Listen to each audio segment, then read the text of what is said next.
Hello, everyone. I just want to say welcome. Thank you for being here. And just want to say how excited I am to have everyone here. I know folks are joining us from all over the place. I'm sure we've got folks that are, some of you back in the office, some of you are probably in a coffee shop. And so just want to thank you for joining us. I'm going to get started with, my name. My name is Wintana Melekin. My pronouns are she, her, and I am a customer solutions manager here at Civic Eagle.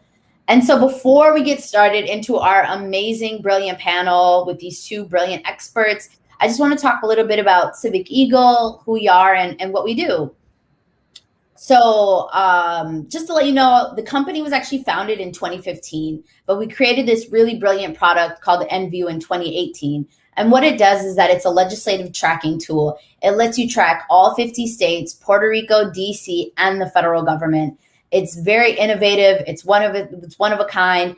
And these are two of our awesome clients that have been doing brilliant policy work. And we're gonna, just jump right into that and talk about what they've been up to and what you can do to prepare for the 2022 session, since we all know that 2021 and especially 2020 were nothing like anything we've ever seen before. And so as I'm going to jump right into it, I just want to give a second to introduce Anna Johnson, who is a brilliant leader in my home state of Minnesota with an organization near and dear to my heart called Fresh Energy. And Anna, if you want to just go ahead and tell us a bit about yourself and what you're working on and what your organization does. Sure. Thanks, Wintana. I'm excited to be here. It's really fun. I've never done a YouTube live session before, so I'm happy to be joining Civic Eagle for this. My name's Anna Johnson. I use she and her pronouns. I'm this senior policy and public affairs associate at Fresh Energy. Fresh Energy works to shape and drive bold policy solutions to provide equitable decarbonization economy-wide decarbonization policies for Minnesota and beyond. So I'm based in Minneapolis, and Fresh Energy is based in St. Paul. And we do a lot of work at the Minnesota State Legislature and with state agencies and at the Public Utilities Commission to advocate for clean energy policy. Awesome. Thank you. And I love how Minnesotans are very clear that Minneapolis and St. Paul are two different cities. We make sure everyone knows that. And next, I'm going to give some time to Orlando, who works for CSME, Center for Secure and Modern Elections, which has been a massively important organization to make sure we have a strong democracy. And so if you want to tell us a bit about you and your organization. Hey, thanks, Wintana. I appreciate y'all having this and having me participate. As Wintana said, Orlando Jones, he, him, with Center for Secure and Modern Elections. I am a senior associate with the Government Relations Department, and CSME works to pass automatic voter registration, or AVR, across the country. We're currently active in just about every state across the country, and we're doing what we can to ensure everyone has, equitable access to the ballot box. Awesome. Thank you. And before we jump into our Q&A session with our amazing panelists, I just wanted to let the audience know, to the folks watching on YouTube and LinkedIn, please drop questions in the chat. We've got staff on our side that are going to be watching those chats, and they'll be taking in your questions so we can ask the questions live right here. And so I think that's a great transition. I think we can jump right into it. And so what we're here to talk about today is what just happened. Like, what have we survived? Actually, still surviving and still in, because pandemic isn't over, and I hope everyone's still getting vaccinated. But what we're going to talk about is, as policy experts, as organizers, as activists and policy professionals, what have you been doing in 2020 and 2021? What lessons have you observed? What new skills have you learned? What tools are you using? And how are you going to use those to be even more prepared in 2022? Because we're still looking at a possibility of a hybrid session, or even keeping some of the positive notes from the hybrid and at-home model. And so just to jump into the first question, we'll go ahead and start with, working remotely means you have to rely on collaborative tools. It means that you have to be able to coordinate with people all across the country or all across the city. You know, in the back in the day, you know, 600 some odd days ago, you could just pick a location, meet up, have a meeting. That's, you know, all but gone and slowly coming back. And I would love to hear, what are you guys doing to be able to still collaborate and still have authentic relationships with folks in your community and in your policy circles? And I think we'll kick it off with Orlando. Hey, am I unmuted? Hey, yeah. So thanks for the question. And I actually have an interesting perspective because I started in one position at the beginning of the pandemic, and now I'm with CSME. I was with a children's hospital in Houston, Texas, at the beginning of the pandemic, and was advocating in Austin, Texas, and in Washington, D.C., and traveling back and forth and meeting, face to face with staffers and legislators. And then when the pandemic hit, we all went into our homes and, had to figure out ways to interact with staff and members. And it was a daunting task at first, just to logistically, just to figure out where people were and the best way to get in contact with them. So that was a really huge mountain to climb in the beginning, and we figured it out. We had spreadsheets everywhere. Wasn't really as organized as it could have been to begin with, but we got the hang of it. And towards the beginning of 2021 with CSME, we've actually used Civic Eagle to really help us keep track of everything that's going on across the country. It's been amazingly helpful. So in View, along with Slack, and I guess we're still using spreadsheets to kind of keep track of everything. It's been super helpful. But I think now we've really got a handle on it. And going into next year, I think we'll still be using InView, of course. And we're looking at a few other options to kind of help us keep track of things, help us communicate with one another, without any restrictions. And I think we'll carry a lot of that forward. So again, thank you, InView, for everything that you've done. I don't think I could say that enough. But I'll pass it on to Anna to talk also. Thanks. Yeah, Wintana, I really just appreciate the prompt in general and the opportunity to kind of pause and take stock of what just happened and reflect on what our work styles were like for the last year and a half and what lessons we can take going forward, because it would really be a missed opportunity to not to not do that and just to go back into the way that we were working before without utilizing some of the things that we have been forced to learn in the past year and a half. So yeah, obviously work styles were much different at home. There's clearly like a sharp learning curve around remote meetings, and I think I sort of went through even sort of like emotional phases of like feeling disconnected from people, and then really like being like, okay, no, this like video chatting, it feels personal enough. And then kind of like going back and feeling just a little bit isolated. So, I think everyone went through their own personal journey with utilizing that. But I think we really drew from the existing personal relationships we had with, among our staff and among other organization staff members and with legislators too. That was really helpful to have some of those existing relationships already. I don't know if you both experienced this, but with no lag time between meetings, in some places it felt like the volume of work increased because on my own calendar, and I observed it on my colleagues' calendars as well. It was just like chunk, totally, like scheduled out all day long.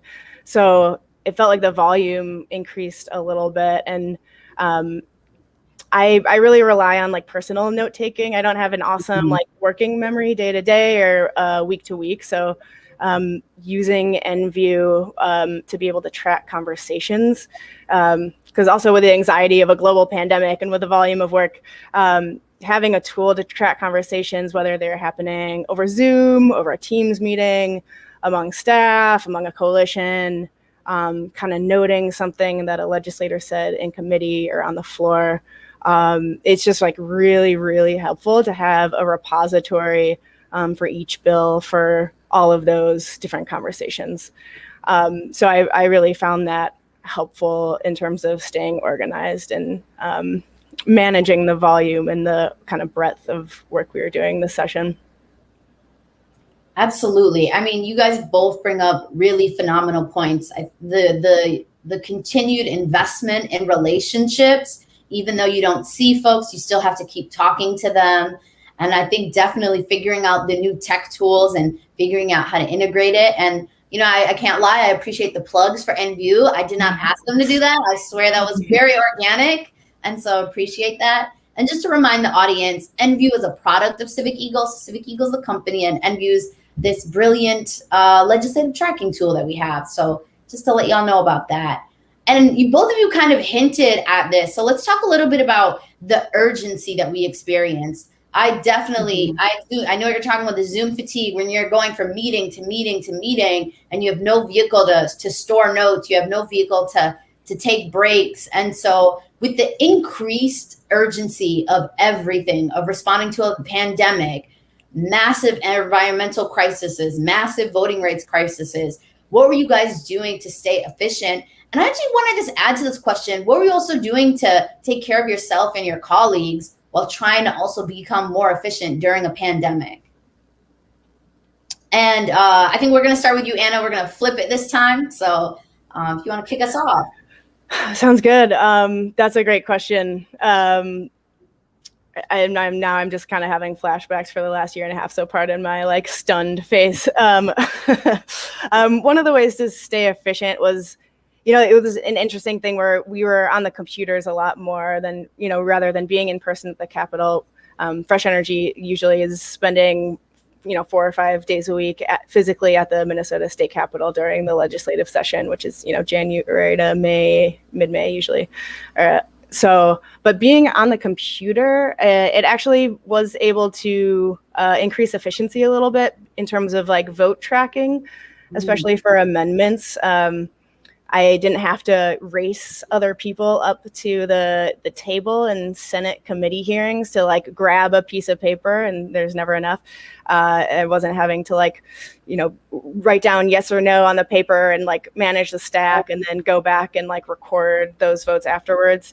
I was able to do that right on my computer in real time. So I think our record keeping definitely improved this year. Which I'm grateful for, and we'll be thinking about how to utilize that tactic going forward. And oh man, in terms of how I managed my own taking care of myself, it was also hard because without a commute to sort of like stop and end the workday, often the workday bled into the evening, and I would, you know, be logging off at 7 or 8 without realizing that like this is a long work day because I was just at home and then I was still at home.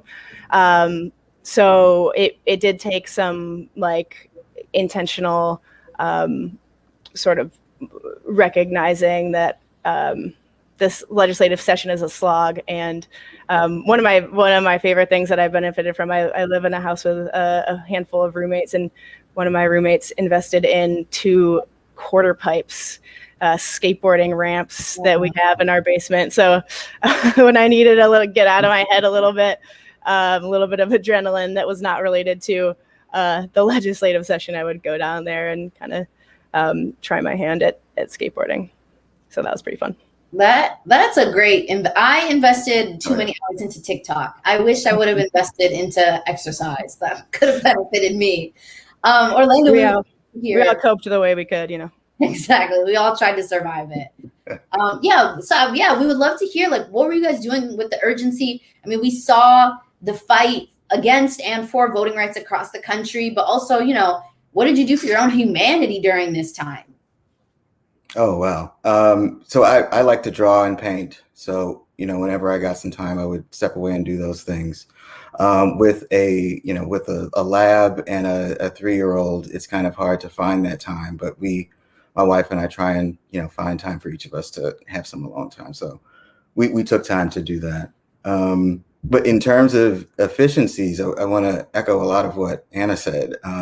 Keeping track of the bills that were flying around across the country, like InView, really helped us with that. So there you got another plug. But we came up with this spreadsheet based on the data that InView allowed us to capture, and it was super helpful for us to keep track of what was going on in all the states across the country. So that was super helpful. Internally, we had kind of this repository where we could drop notes whenever someone met with a lobbyist, a staffer, a member, so that you could go back and see, okay, Chris wrote a note about his meeting with the folks in Wisconsin, so that we could keep track of what's going on there. So if no one can get a hold of Chris, we at least have his notes from that particular meeting. So that was super helpful. We're a small, nimble team, and to be able to keep track of things that were going on, that really allowed us to do a lot with a little. Awesome. Yeah, if you don't mind, Wintana, just to add on to that, I appreciate that, Orlando. Just like being able to track all of the different notes from all the different locations is super helpful. And in terms of efficiency, I think something that InView does really well is in terms of bill introductions. I was able to cut down on the time I was spending tracking bill introductions from like 2 to 7 minutes per bill to like 30 to 60 seconds. And with the volume of bills increasing in the state of Minnesota each year that are being introduced, it really makes a huge difference. Instead of like copying and pasting the link and then the description and my notes into a spreadsheet, emailing it to our coworkers, it's just like 3 or 4 clicks to make sure everyone was aware of all the different bills, good or bad, that were introduced. I thought I was going to have pandemic flashbacks, but now I'm having flashbacks to what you said about running to the table to grab the last copy of the amendment when the aide only bought 6 and there's 50 people in the room. So I do not miss those days. Now after you brought it up, really appreciative of that part's gone. And just to talk to the audience a little bit, something about what folks are talking about. And I promise you, I did not tell them to talk about the tool this much, but we have the ability with our collaboration tools for you to be able to leave comments live in the tool like you would a Google Doc. And you also have the ability to organize the bills into a format to download an Excel spreadsheet. So like Anna said, I've spent my hours on the state website copying all the links, figuring out who the author was, who the chair was, who added, removed. All of that is gone, and the tool does it live for you in action. And so that's what folks are talking about. And then just to talk about a little bit more about what was going on at session, can you guys tell me about what changed between 2020 and 2021? And then what are you thinking is going to be different about 22? Like, what do the transitions look like? What are we going to keep, let go? And not just tools, but just any types of impacts that you guys saw between the transitions between these multiple years. I can go. One thing that I noticed, things moved a bit faster simply because of Zoom meetings and telephone calls and things like that. We kind of expected it to slow down a bit, but it seemed like it kind of ramped up simply because, I think as Anna mentioned before, so much more could get done in one day. You have like 5 or 6 meetings back and forth with 3 or 4 different offices. That would usually take maybe 3 or 4 days to do.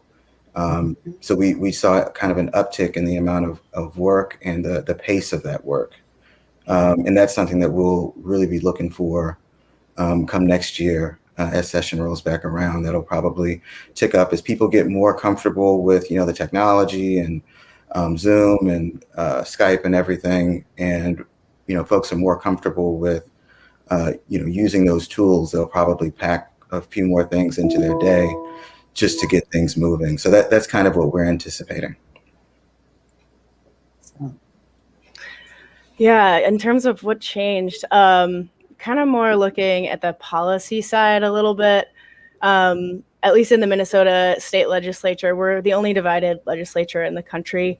And the House is controlled by the Democrats and the Senate's controlled by the Republicans. And we had a more friendly climate chair in the Energy Committee on the Senate side. So I think this session, Fresh Energy did a good job kind of holding the tension between setting the narrative and putting forth the bold climate policies that we really need to see, that like where we need to go right now, which the House passed a really awesome package to do that. And hoping and advocating for at the Senate, but they didn't do the same thing, but kind of holding the tension of getting what we could get through the Senate, knowing it's not where we wanted to go, not everywhere we needed to go, but sort of taking the wins that we could get and pushing the needle forward. So kind of holding that tension between knowing we need to go even further, but also finding ways to get wins along the way. And then just in terms of broader context, I think we really did see a renewed emphasis and discussion and centering of climate justice and environmental justice and racial justice this session, which is obviously long overdue and was very welcome at the Minnesota State, in the State House, and a little bit obviously less so in the Senate.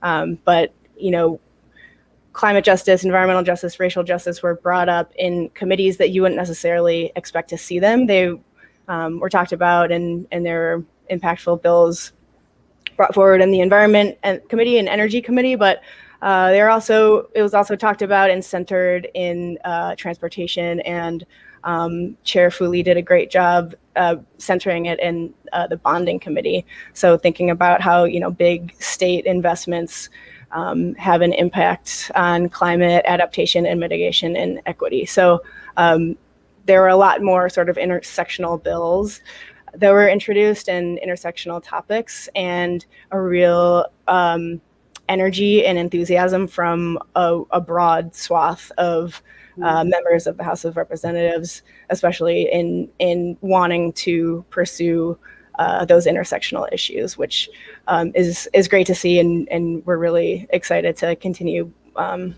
working with those legislators who are have a lot of energy to do that work.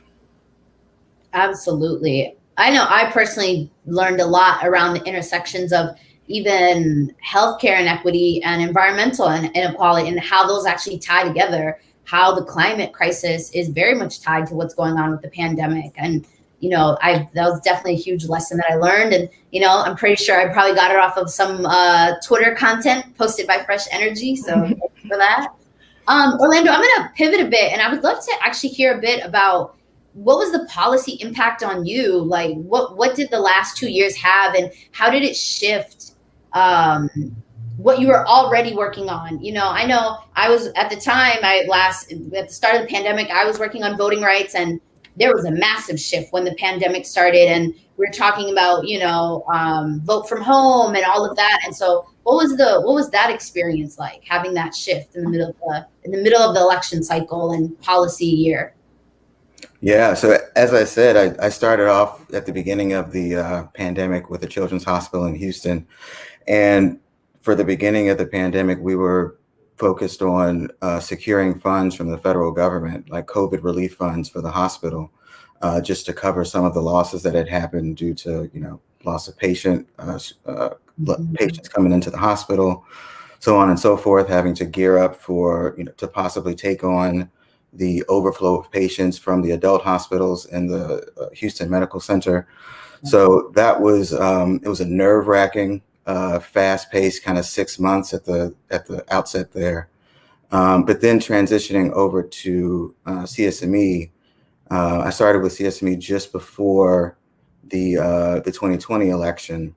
So to see kind of, you know, to be there on the inside and to see, you know, how the election impacted a lot of the feelings of folks, you know, post-election, and how that kind of snowballed into the sessions.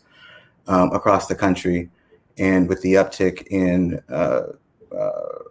bills in every house, basically House and Senate. I think in Texas we were tracking just election bills alone, 172 bills.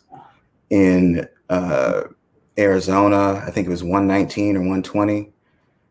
So huge numbers of bills, all focused on absentee voting or increases to voter ID requirements. So there was a lot of flow and a lot of movement of those bills throughout the session. So it was a lot to kind of keep track of and keep abreast of, and kind of parse out the ones that we really needed to focus on and the ones that didn't really move. And again, InView helped with that. So it was a daunting task, but I think we were up to it. And of course, it's still going now. A few sessions are still in, so we're keeping track of those and trying to see what we can do to be helpful. Absolutely. And if I didn't say it earlier, thank you for all the work all of you do. You have massive impacts on our country, and appreciate everything y'all do. The next thing that I actually want to jump into, which is something I know, both of you are a part of coalitions. A huge part of your work is working in partnership with other folks. And so I just wanted to hear, how do you use coalitions, during the pandemic and now in this almost post-pandemic era? What has changed? What did you keep?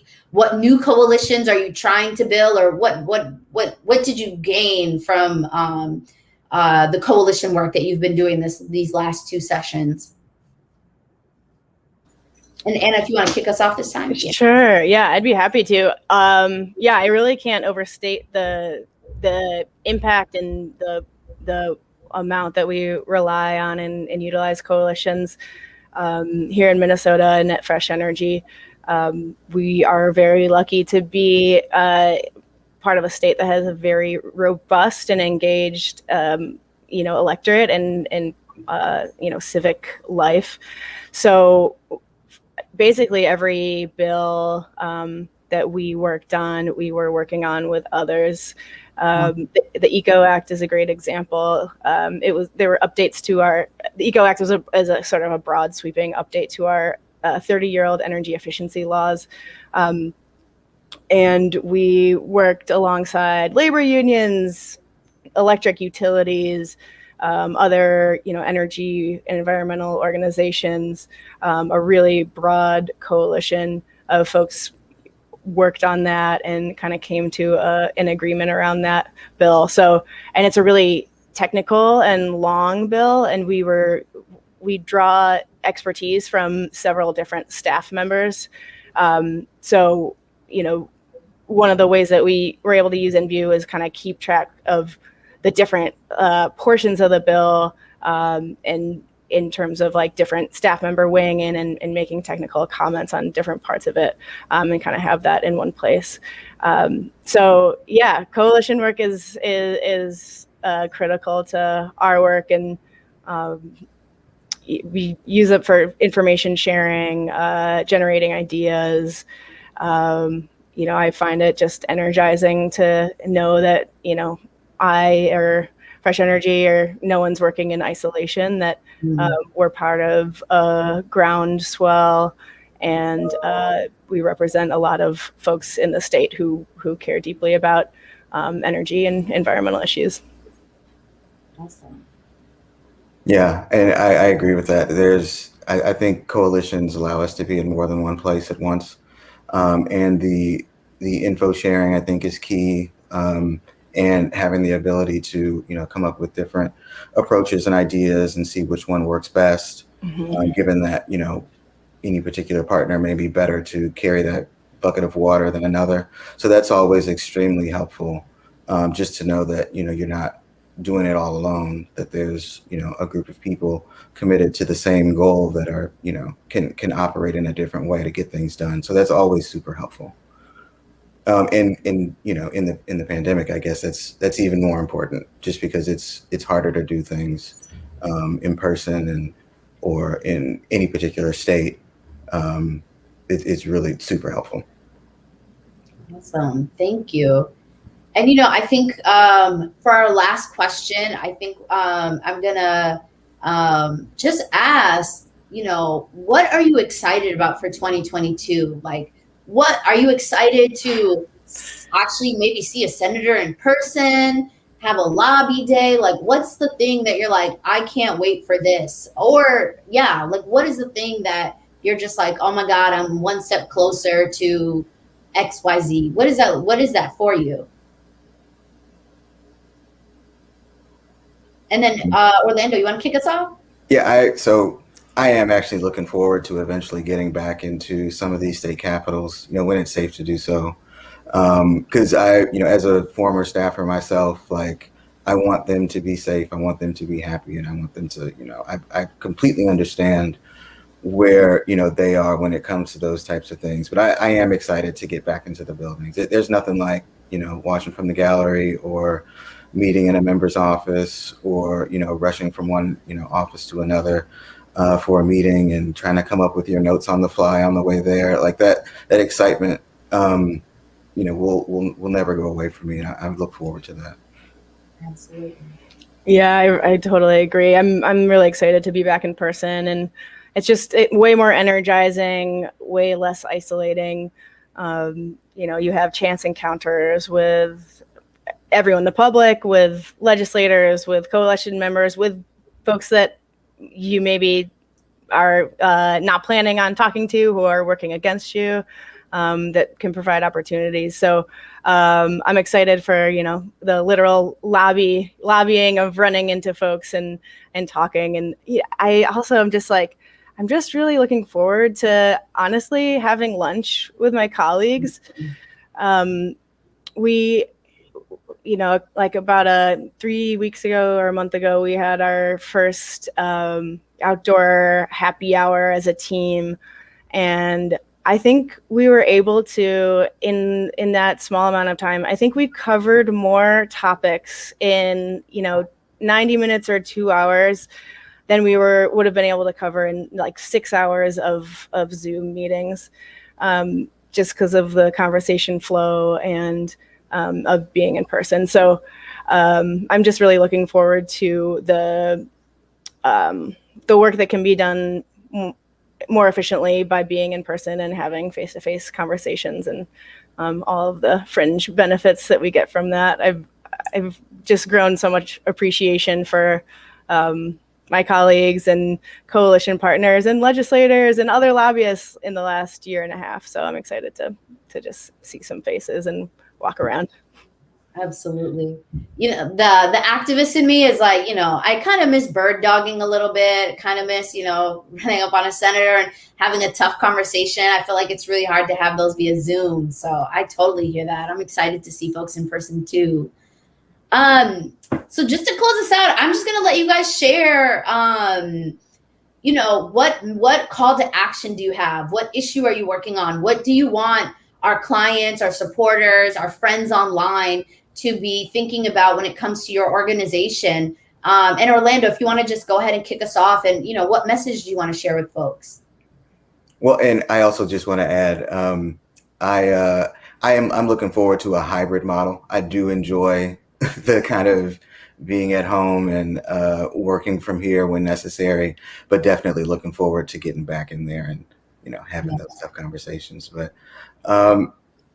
thank y'all again for having this. I really appreciate the opportunity to chop it up with y'all and discuss these things. And I actually learned a lot from Anna. I think I'm going to take back from our team too. So I appreciate that.